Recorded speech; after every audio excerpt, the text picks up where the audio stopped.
ಶ್ರಾವಣ ಮಾಸವು ಹಿಂದೂ ಧರ್ಮದಲ್ಲಿ ಅತ್ಯಂತ ಪವಿತ್ರವಾದ ತಿಂಗಳು. ಈ ಸಮಯದಲ್ಲಿ ಶಿವನ ಆಶೀರ್ವಾದ ಪಡೆಯಲು ಅನೇಕ ಭಕ್ತರು ಉಪವಾಸ ಮತ್ತು ಪೂಜೆಗಳನ್ನು ಮಾಡುತ್ತಾರೆ. ಆದಾಗ್ಯೂ ಶ್ರಾವಣ ಮಾಸದಲ್ಲಿ ಕೆಲವು ತಪ್ಪುಗಳನ್ನು ಮಾಡಬಾರದು ಎಂದು ಹೇಳಲಾಗುತ್ತದೆ. ಅವುಗಳು ಹೀಗಿವೆ. ಶ್ರಾವಣದಲ್ಲಿ ತಿನ್ನಬಾರದ ಆಹಾರಗಳು: ಮಾಂಸಾಹಾರ ಮತ್ತು ಮದ್ಯಪಾನ. ಶ್ರಾವಣ ಮಾಸದಲ್ಲಿ ಮಾಂಸ ಮತ್ತು ಮದ್ಯ ಸೇವಿಸುವುದನ್ನು ಸಂಪೂರ್ಣವಾಗಿ ನಿಷೇಧಿಸಲಾಗಿದೆ. ಇದರಿಂದ ಶುಭ ಫಲಗಳು ದೊರೆಯುವುದಿಲ್ಲ ಎಂದು ನಂಬಲಾಗಿದೆ. ಈರುಳ್ಳಿ, ಬೆಳ್ಳುಳ್ಳಿ ಮತ್ತು ಬದನೆಕಾಯಿ.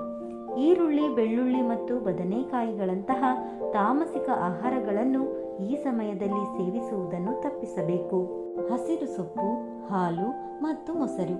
ಮಳೆಗಾಲದಲ್ಲಿ ಹುಲ್ಲು ಮತ್ತು ಗಿಡಗಳ ಮೇಲೆ ಕೀಟಗಳು ಇರುವುದರಿಂದ ಅವುಗಳನ್ನು ಸೇವಿಸುವ ಹಸುಗಳ ಹಾಲಿನಲ್ಲಿ ಸೂಕ್ಷ್ಮಜೀವಿಗಳು ಇರಬಹುದು ಎಂಬ ವೈಜ್ಞಾನಿಕ ಕಾರಣದಿಂದ ಕೆಲವರು ಹಾಲು ಮತ್ತು ಮೊಸರನ್ನು ಸಹ ಶ್ರಾವಣದಲ್ಲಿ ಸೇವಿಸುವುದಿಲ್ಲ. ಸಂಸ್ಕರಿಸಿದ ಆಹಾರಗಳು ಮತ್ತು ಧಾನ್ಯಗಳು. ಉಪವಾಸ ಮಾಡುವವರು ಧಾನ್ಯಗಳು, ಬೇಳೆಕಾಳುಗಳು ಮತ್ತು ಸಂಸ್ಕರಿಸಿದ ಆಹಾರಗಳನ್ನು ತ್ಯಜಿಸಬೇಕು. ಬದಲಿಗೆ ಸಿಂಧ ಲವಣ ಅಂದರೆ ರಾಕ್ ಸಾಲ್ಟ್, ಹಣ್ಣುಗಳು, ಒಣಹಣ್ಣುಗಳು, ಹಾಲು, ಮೊಸರು, ರಾಗಿ, ಸಿಂಗಾರ ಹಿಟ್ಟು ಇತ್ಯಾದಿಗಳನ್ನು ಸೇವಿಸಬಹುದು. ಮಾಡಬಾರದ ಕೆಲಸಗಳು: ಕ್ಷೌರ ಮತ್ತು ಉಗುರು ಕತ್ತರಿಸುವುದು. ಶ್ರಾವಣ ಮಾಸದಲ್ಲಿ ಕ್ಷೌರ ಮಾಡಿಸಿಕೊಳ್ಳುವುದು ಮತ್ತು ಉಗುರುಗಳನ್ನು ಕತ್ತರಿಸುವುದನ್ನು ಹಲವರು ನಿಷೇಧಿಸುತ್ತಾರೆ. ಇದು ಕೂದಲಿನ ಮತ್ತು ಉಗುರಿನ ಬೆಳವಣಿಗೆಯನ್ನು ಗೌರವಿಸುವ ಸಂಕೇತವಾಗಿದೆ ಎಂದು ಹೇಳಲಾಗುತ್ತದೆ. ಎಣ್ಣೆ ಹಚ್ಚುವುದು. ಧಾರ್ಮಿಕ ನಂಬಿಕೆಗಳ ಪ್ರಕಾರ ಶ್ರಾವಣ ಮಾಸದಲ್ಲಿ ದೇಹಕ್ಕೆ ಎಣ್ಣೆಯನ್ನು ಹಚ್ಚಬಾರದು. ಬದಲಿಗೆ ಎಣ್ಣೆಯನ್ನು ದಾನ ಮಾಡುವುದು ಮಂಗಳಕರವೆಂದು ಪರಿಗಣಿಸಲಾಗುತ್ತದೆ. ದೇವರಿಗೆ ಬೆನ್ನು ಹಾಕಿ ಕೂರುವುದು. ಪೂಜೆ ಮಾಡುವಾಗ ದೇವರಿಗೆ ಅಥವಾ ದೇವರ ವಿಗ್ರಹಗಳಿಗೆ ಬೆನ್ನು ಹಾಕಿ ಕುಳಿತುಕೊಳ್ಳಬಾರದು. ಪೂಜೆಯ ಸಮಯದಲ್ಲಿ ಪೂರ್ವಕ್ಕೆ ಮುಖ ಮಾಡಿ ಪೂಜಿಸುವುದು ಉತ್ತಮ. ಹಗಲಿನಲ್ಲಿ ಮಲಗುವುದು. ಶ್ರಾವಣ ಸೋಮವಾರದಂದು ಹಗಲಿನಲ್ಲಿ ಮಲಗಬಾರದು. ಬದಲಿಗೆ ಶಿವನ ಆರಾಧನೆಯಲ್ಲಿ ಸಂಪೂರ್ಣವಾಗಿ ತೊಡಗಿಕೊಳ್ಳುವುದು ಉತ್ತಮ. ನಕಾರಾತ್ಮಕ ಚಿಂತನೆ ಮತ್ತು ಮಾತು.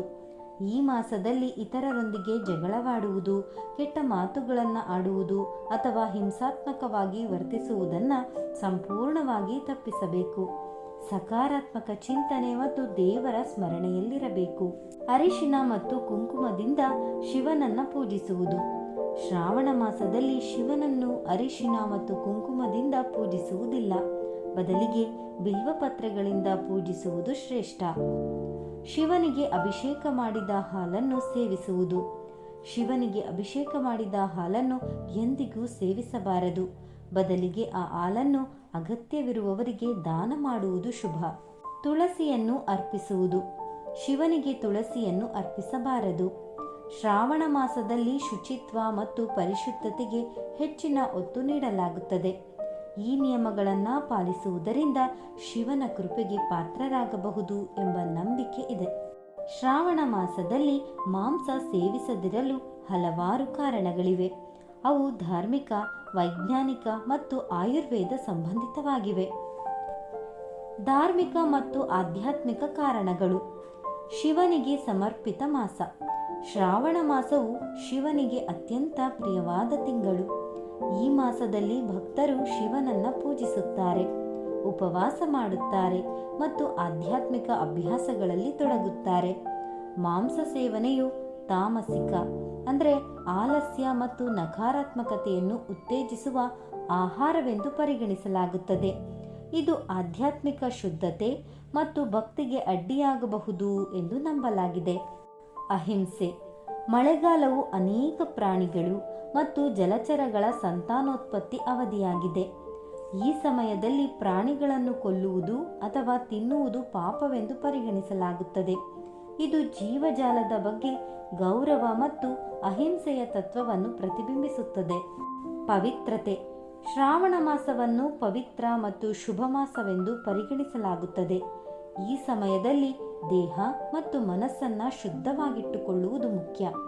ಮಾಂಸ ಸೇವನೆಯು ಈ ಶುದ್ಧತೆಗೆ ಅಡ್ಡಿಯಾಗುತ್ತದೆ ಎಂದು ನಂಬಲಾಗಿದೆ.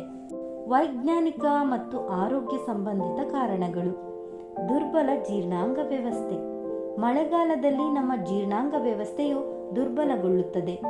ಸೂರ್ಯನ ಬೆಳಕು ಕಡಿಮೆಯಾಗುವುದರಿಂದ ಮತ್ತು ವಾತಾವರಣದಲ್ಲಿನ ತೇವಾಂಶದಿಂದಾಗಿ ಚಯಾಪಚಯ ದರವು ನಿಧಾನವಾಗುತ್ತದೆ. ಮಾಂಸವು ಸಾಮಾನ್ಯವಾಗಿ ಜೀರ್ಣಿಸಿಕೊಳ್ಳಲು ಕಷ್ಟಕರವಾಗಿರುತ್ತದೆ ಮತ್ತು ಈ ಅವಧಿಯಲ್ಲಿ ಅದನ್ನು ಸೇವಿಸುವುದು ಜೀರ್ಣಾಂಗ ವ್ಯವಸ್ಥೆಯ ಮೇಲೆ ಹೆಚ್ಚಿನ ಒತ್ತಡವನ್ನುಂಟು ಮಾಡಬಹುದು. ಇದರಿಂದ ಅಜೀರ್ಣ ಮತ್ತು ಇತರ ಆರೋಗ್ಯ ಸಮಸ್ಯೆಗಳು ಉಂಟಾಗಬಹುದು. ಸೋಂಕಿನ ಅಪಾಯ. ಮಳೆಗಾಲದಲ್ಲಿ ನೀರಿನಿಂದ ಹರಡುವ ರೋಗಗಳು ಮತ್ತು ಆಹಾರ ಕಲುಷಿತಗೊಳ್ಳುವ ಅಪಾಯ ಹೆಚ್ಚಾಗಿರುತ್ತದೆ, ವಿಶೇಷವಾಗಿ ಮಾಂಸ ಮತ್ತು ಮೀನು. ಈ ಸಮಯದಲ್ಲಿ ಬ್ಯಾಕ್ಟೀರಿಯಾ ಮತ್ತು ವೈರಸ್ಗಳು ವೇಗವಾಗಿ ಹರಡುತ್ತವೆ.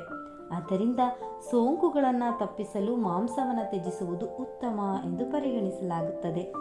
ಆಯುರ್ವೇದದ ಪ್ರಕಾರ ಆಯುರ್ವೇದವು ಮಳೆಗಾಲದಲ್ಲಿ ದೇಹವು ನೈಸರ್ಗಿಕ ಬದಲಾವಣೆಗಳಿಗೆ ಒಳಗಾಗುತ್ತದೆ ಎಂದು ಹೇಳುತ್ತದೆ. ಈ ಸಮಯದಲ್ಲಿ ತಾಜಾ ಹಣ್ಣುಗಳು, ತರಕಾರಿಗಳು ಮತ್ತು ಸುಲಭವಾಗಿ ಜೀರ್ಣವಾಗುವ ಆಹಾರವನ್ನು ಸೇವಿಸುವುದನ್ನು ಶಿಫಾರಸ್ ಮಾಡಲಾಗುತ್ತದೆ. ಮಾಂಸವು ಭಾರವಾದ ಆಹಾರವಾಗಿದ್ದು ಮಳೆಗಾಲದಲ್ಲಿ ರೋಗ ನಿರೋಧಕ ಶಕ್ತಿಯನ್ನು ಕಡಿಮೆ ಮಾಡಬಹುದು. ಎಲ್ಲ ಕಾರಣಗಳಿಂದಾಗಿ ಶ್ರಾವಣ ಮಾಸದಲ್ಲಿ ಮಾಂಸ ಸೇವಿಸುವುದನ್ನು ತ್ಯಜಿಸಿ ಸಸ್ಯಾಹಾರಿ ಆಹಾರ ಪದ್ಧತಿಯನ್ನು ಅನುಸರಿಸುವುದು ರೂಢಿಯಲ್ಲಿದೆ. ಸ್ನೇಹಿತರೆ, ಈ ಮಾಹಿತಿ ಇಷ್ಟವಾಗಿದ್ದರೆ ದಯವಿಟ್ಟು ಲೈಕ್ ಮಾಡೋದನ್ನು ಮರಿಬೇಡಿ. ಇನ್ನು ಹೆಚ್ಚಿನ ಮಾಹಿತಿಗಾಗಿ ವಿವರ್ಸ್ ಲೋಕ ಚಾನಲ್ ಅನ್ನು ಸಬ್ಸ್ಕ್ರೈಬ್ ಮಾಡಿಕೊಳ್ಳಿ. ಧನ್ಯವಾದಗಳು.